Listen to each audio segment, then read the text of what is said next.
Hello guys, in this video I am going to show you how to link photos to the Disneyland application.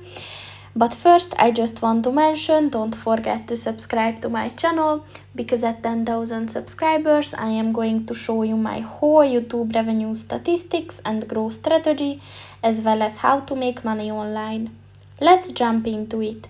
First of all, open the application on your phone and then click on the plus sign at the bottom of the page, and then click on the link PhotoPass photos button.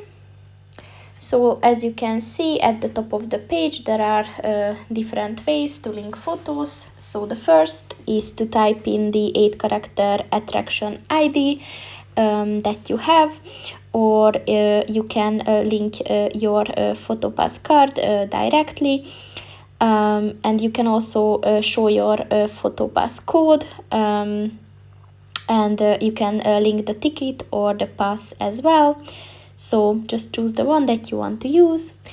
And that's pretty much it for this video, guys. See you in the next one. Goodbye.